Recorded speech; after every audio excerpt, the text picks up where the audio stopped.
তো hello friends, আজকে তোমাদের সঙ্গে কথা বলতে চলেছি আমি। তো আমি ওমানে কী করে আসি। তো আমি গিয়েছিলাম ফার্স্ট মরিশাসে, ঠিক আছে। 2022 মার্চ মাসের 10 তারিখে আমি মরিশাসে গিয়েছিলাম। একটা শর্ট ডাউন গেম ছিল, মেট্রো প্রজেক্টের কাজে গিয়েছিলাম। তারপরে ওখানে আমরা 8-9 মাস কাজ করেছি। তারপরে প্রজেক্টের কাজ শেষ হয়ে গিয়েছিল। তারপরে আমাদেরকে রিটার্ন পাঠিয়ে দিয়েছে বাড়িতে। তারপরে বাড়ির থেকে এসে 1-2 মাস ঘোরার পরে আমরা একটা ভ্যাকেন্সিসের খবর পেলাম মালদ্বীপের জন্য। তখন আমি যখন মরিশাস ছিলাম তখন একজনের সঙ্গে দেখা হয়েছিল, ওরকম একটা সাহেবের সঙ্গে। তারপরে ওই সাহেবটা উনিও ইন্ডিয়াতে চলে আসছে। তারপরে আমার সঙ্গে আরও 4-5টা বন্ধু ছিল আমার। তারা সবাই মিলে আমাদেরকে বললো, চলো ওনার কাছে একটা ভ্যাকেন্সি আছে মালদ্বীপের জন্য, চলো সবাই একসঙ্গে পাসপোর্ট সবাই জমা করে দিই। তারপরে সবাই একসঙ্গে পাসপোর্ট জমা করে দিই, চেন্নাই গিয়ে মেডিকেল করে আসি। গাম মেডিকেল করে, ঠিক আছে। একজনের 4,000 4,500 টাকা এসে এরকম কিছু নিয়েছিল।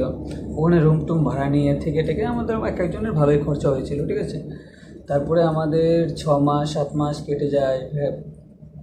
মেডিকেল তো হয়ে গেল, তখন আমাদের ভিসা আসে না।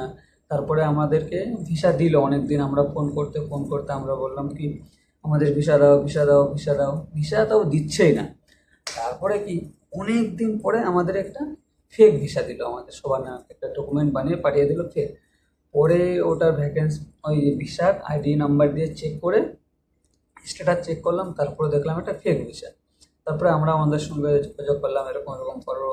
তারপরে ওরা বললো কি, ঠিক আছে ভুল হয়ে গেছে, তোমাদের সঙ্গে এরকম করা উচিত হয়নি। তারপরে আমাদের কিছুদিন পরে বললো কি আরও কিছু টাকার দরকার। আমরা অ্যাকচুয়ালি 15,000 টাকা 20,000 টাকা করে দিয়ে রেখেছিলাম। আবার 10,000 টাকা করে চাইলো। আবার 10,000 টাকা করে দিলাম, ঠিক আছে। কিন্তু আমাদের আর কাজ হয়নি সেইখানে। তারপরে আমার সঙ্গে আরও আমার 2-3টা বন্ধু আছে, ওদের নাম বলবো না। তারপরে আমরা সবাই চলে আসলাম বোম্বাইতে, ঠিক আছে।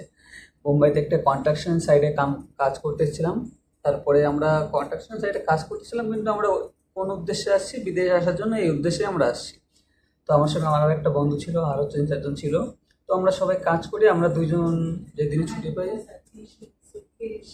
আমরা যেদিনকে ছুটি পাই সেদিন আমরা কি করি, চলে যাই সে পাসপোর্ট অফিসে চলে যাই। যেদিন আমরা ছুটি পাই সেদিনই পাসপোর্ট অফিসে যাই, আমাদের নতুন নতুন সিভি বানিয়ে নিয়ে যাই। তো সিভি জমা করার জন্য তার সিভি জমা করছিলাম। কোনো জায়গায় আমাদের কাজ হচ্ছিলো, কোনো জায়গায় কাজ হচ্ছিলো না। কোনো জায়গায় নিয়ে বললো শর্ট ডাউন গেমের জন্য কিছুদিন ওয়েট করো। তো কিছুদিন ওয়েটও করলাম, তারপরেও কাজ হয়নি। তারপরে আমরা আরেকটা অফিসে আন্ধেরি ওয়েস্টে আরেকটা অফিসে খোঁজ পেয়েছি। তো তখন আমরা কি করলাম, আমি আর আমার বন্ধুটা জমা দিয়ে দিলাম পাসপোর্ট। তারপরে আমাদের বললো কি, ঠিক আছে পাসপোর্ট জমা দিয়ে যাও, তোমাদের সিভি আপডেট করে জমা দিয়ে যাও অফিস বয়ের জন্য। ওমানের ভ্যাকেন্সি আছে এরকম এরকম, কোম্পানির নাম এরকম, এটা এরকম বলে তারপরে আমরা দিয়ে চলে গেলাম। দিয়ে যাওয়ার পরে আমাদের 1 সপ্তাহ পরে আবার সাইডে, তখন আমরা কাজ করতেছিলাম, আমাদের ফোন করলো যে তোমাদের এরকম এরকম ইন্টারভিউ আছে, তোমরা চলে এসো। তারপরে আমার সঙ্গে আমার ওই বন্ধুটাও গেল, আরেকটা যে বন্ধু ছিল আমারও, দুজন একসঙ্গে জমা দিয়েছিলাম তো পাসপোর্ট।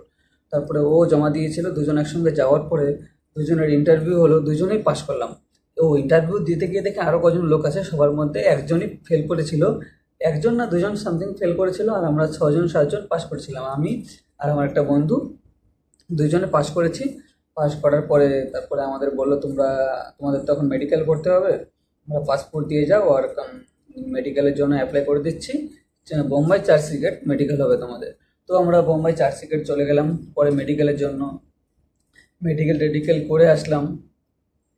মেডিকেল করিনি, সরি। আমি একাই মেডিকেল করে আসছি। আমার ওই যে আরেকটা বন্ধু ছিল, ও তখন বাড়ি থেকে কি কোনো প্রবলেম আছে নাকি কোনো সমস্যার জন্য ও বললো কি না আমি যাব না, ও বাড়ি চলে আসলো। তখন আমি একা মেডিকেল করে বোম্বাইতে থাকলাম আরও কিছুদিন থাকার পরে ওকে বললো, তুমি এখন মেডিকেল হয়ে গেছে তোমার, তুমি এখন বাড়ি চলে যাও, 1 সপ্তাহের মধ্যে তোমার ফ্লাইট আর ভিসা দিয়ে দেবো। তারপরে আমি কি করলাম, তাড়াতাড়ি করে বাড়ি চলে আসলাম ট্রেন টিকিট কেটে, ঠিক আছে। 1 সপ্তাহ বাড়িতে ঘুরলাম। এখন 1 সপ্তাহ না 5 দিন ঘোরার মতন। তারপরে আমাকে ফোন আসলো যে তুমি টাকা সাবমিট করো, তোমার ব্যাঙ্ক অ্যাকাউন্ট দিচ্ছি, টাকা এখানে পাঠিয়ে দাও, তোমার ভিসা ফ্লাইট টিকিট। ভিসা চলে আসে, ভিসা আমাকে পাঠিয়ে দিয়েছে, তখন ভিসা আমাকে পাঠিয়ে দিয়েছে আর বললো টাকা পাঠাও, তোমার ফ্লাইট টিকিট কাটাবো। তো টাকা পাঠিয়ে দিয়েছি, ফ্লাইট টিকিট হয়ে গেছে। তারপরে আমি বাড়ি থেকে রেডি রেডি হয়ে সব কিছু শপিং করে চলে আসলাম বোম্বাইতে। আমার একটা দাদার সাইড আছে বোম্বাইতে কাজ করে, আমার দাদা বাড়ির পাশে। দাদার সাইডে চলে আসলাম।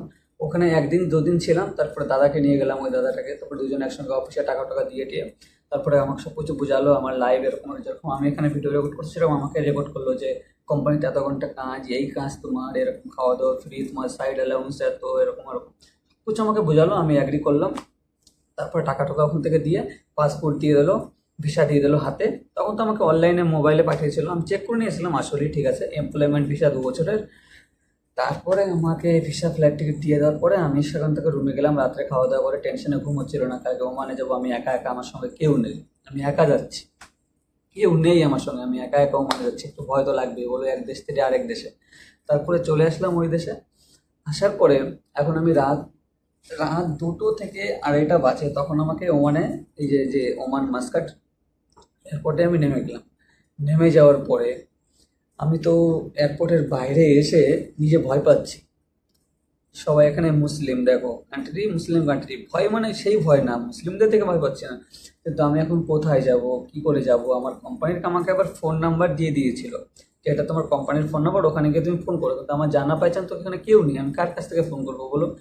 কিছুক্ষণ পরে ওইখানে আমি ওয়েট করতে করতে এখন দেখলাম টলি বয়ের কাজ করছে যারা এয়ারপোর্টে। তখন দেখি টলি বইতে যে জামায় যে লোগো থাকে এরকম, এই লোগোগুলো ওদেরও আছে, same logo, OIG logo, OIG Oman international group কোম্পানির নাম। তখন দেখি টলি বয়ের যারা কাজ করছে ওরাও আমাদের এই কোম্পানির লোক। তারপর ওদের কাছে গেলাম, ওরা রাত্রে আমাকে খাবার দাবারের কিছু ব্যবস্থা করে দিল, যে নতুন একটা ছেলে আসছে কলকাতা, বাঙালি ছেলে, ও নতুন আসছে, ওর সঙ্গে কেউ নেই, ওকে খাওয়া দাওয়ার ব্যবস্থা করে। তারপরে ওরা আমাকে খাওয়া দাওয়ার ব্যবস্থা করিয়ে দিল। তারপরে ভোরবেলা 5টার সময় ওরাও রুমে যাবে, তখন আমাকে নিয়ে আসলো। নিয়ে আসার পরে আমি যে জায়গা প্রথমে গিয়েছিলাম, জায়গাটার নাম ছিল বিট ক্যাম্প। তো ওখানে এক রাত থাকার পরে ওখানে থালা দিয়েছিল, গ্লাস দিয়েছিল, মানে নিজের ব্ল্যাঙ্কেট দিয়েছিল, একটা বেডশিট দিয়েছিল, বেড দিয়েছিল, সব কিছু দিয়েটে ওখানে আমি 1 দিন 2 দিন ছিলাম। তারপরে আমাকে মেডিকেল হলো আবার। একবার তো মেডিকেল করে এসছি, এতটা রক্ত বোম্বাইতে দিয়ে এসছি চার্জশিটে, এখানে এসে আবার মেডিকেল করছে। এখানে মেডিকেল করার পরে তারপরে আমি চলে আসলাম ওখানে, আবার মেডিকেল করার পরে তারপরের দিন আবার আমাকে ডাকলো অফিসে। ডাকার পরে ওখানে একটা ইন্টারভিউ নিলো ছোটো অফিস বয়ের জন্য। ওখানে ইন্টারভিউ তারপরে পাস করলাম, তারপরে আবার ফটো নিল, ফটো নিয়ে 2-3 সাইডে পাঠিয়েছে, হয়তো অন্য অন্য কোন জায়গায় সিলেক্টটা দরকার নাকি, কোন অফিসে রাখবে নাকি, এরকম কিছু সিলেক্ট করলো। সিলেক্ট করার পরে বললো মনোজ তোমার এখান থেকে চলে যেতে হবে অন্য ক্যাম্প। তারপরে ওই জায়গাটা না শুনশান জায়গা, চারিদিকে পাহাড়, আর মাঝখানে আমাদের ক্যাম্প, কোনো দোকান নেই, কিছু নেই। আমার তো ভয় লাগতেছিল, এটা দেখে আরও ভয়, যে কোথায় চলে আসছি। কোনো ইন্টারেস্টিং লাগতেছিল না, মানে মজা ফিল হচ্ছিল না, ভালো লাগতেছিল না, অদ্ভুত জায়গা। তারপরে আমাকে বলে গেলো তোমার যত জিনিসপত্র আছে সবগুলো গুছিয়ে টাছিয়ে নাও, তোমাকে এখন পাঠাবো আমরা অন্য জায়গায়। তারপরে ওখানে সব কিছু গুছিয়ে টুছিয়ে আমাকে একটা গাড়িতে করে পাঠিয়ে দিল। আমি চলে আসলাম গালাম মাস্কাটে। এখন এখানে এসে দেখি অবাক, এখানে দেখি মাস্কাট সিটি পুরো, এখানে কোনো স্টেশন নেই, সাইডে শপিং মল, হাইপার মার্কেট, মানে হসপিটাল, এদিকে ওদিক, মানে তোমার কোনো প্রবলেম নাই, সব কিছু সুবিধা আছে এখানে তোমার। তারপরে এখানেই থাকছি এখন। তারপরে আমি প্রথম প্রথম এসে কাজ করার পরে অনেক অফিসে আমাকে কাজ করিয়েছে, এখানে 1 মাস, ওখানে 2 মাস, ওখানে 3 মাস, এরকম এরকম। আর আমি এখন যে অফিসে কাজ করছি, special technical service, STS, shortcut নাম এসটিএস, স্পেশাল টেকনিক্যাল সার্ভিস। এটা আছে গালাতে, পুরো গালাতে আছে এটা অফিসটা। বুঝতে পারলে ফ্রেন্ড? আর কোম্পানির খাবার একটু ভালো না, খাওয়াই যায় না। কোম্পানির শুধু রাইস আর রুটি, আর নিজে কুকিং করি, কখনো মাংস বানাই, কখনো মাছ, কোনো ডিম ভাজা, সবচেয়ে বেশি ডিম ভাজাই খাওয়া হয়, কারণ নিজে নিজে করতে হতো, যেটা তাড়াতাড়ি হবে সেটাই, তাই না? আর বাইরে খেতে এখানে প্রচুর খরচা, একটা মানুষের বাইরে ইন্ডিয়ান 1,000 টাকায় বাইরে 3 টাইম খেতে লাগবে। তাহলে যদি 3 টাইম 1,000 টাকা অ্যাকচুয়ালি হয় না, যদি নর্মালের মধ্যে খেতে চাও তুমি, বাইরে 1,000 টাকা লাগবে পার ডে খেতে, তো মান্থলি 30,000 টাকা। তো খরচা আছে বন্ধু বাইরে, এখানে আসলে খুব হিসাব করে চলতে হবে, না হলে থাকতে পারবে না, না হলে যেটা কামাবে সেটাই চলে যাবে। বুঝতে পারলে? অত সহজ নয় বিদেশ করা বন্ধু। তো আমার ওই যে আরেকটা যে বন্ধু ছিল, ও আসেনি, ও বেঁচে গেছে। ওরও একটু ভালো পরিবারের ছেলে, তো সুখী পরিবারের ছেলে, ও আসেনি, বেঁচে গেছে। ওর বাড়িতে কোনো প্রবলেম নেই, তাও ও বিদেশে আসার জন্য পাগল। বুঝতে পারলে? আমার বাড়িতে প্রবলেম ছিল তাই আমি আসছি এখানে, আমার নিজের প্রবলেম আছে এই জন্য আমি এখানে আসছি। ওর প্রবলেম নেই তাও ও আসতে চাইছিল, এই জন্য ওর বাধা হয়েছিল, ও আসেনি। তো বেঁচে গেছে আমার হিসাবে, তাই না? তো এখন অন্য কান্ট্রিতে যাওয়ার ইচ্ছা আছে, এখানে আমার এই যে 17-16 মাস পার হয়ে গেছে, 16 মাস 4 দিন 6 দিন চলতেছে, তো 17 মাস হয়ে গেল, সামনে 6-7 মাস আছে, ছ 7 মাস থেকে আশা করি আমি বাড়ি যাব, আশা করি, এখনো বলতে পারছি না ছুটিতে যাব না এখান থেকে ফিরিয়ে যাব, সেটাও আমি জানি না। এখন সময় আসুক, সময় হিসাবে চলতে হবে, এখন কি করবো, কোনো কিছু তো হট করে নেওয়া যায় না, না? তো এটাই আমার জার্নি ছিল ওমান আসার। আর এই ভ্যাকেন্সিটা আমি একদিনে খুঁজে পাইনি, ঠিক আছে, অনেক কদিন দৌড়ানোর পরে চপ্পলও ছিঁড়ে গিয়েছিল হয়তো। তো বাই বাই ফ্রেন্ডস, ভালো থাকো তোমরা সবাই। জয় হিন্দ, জয় ভারত।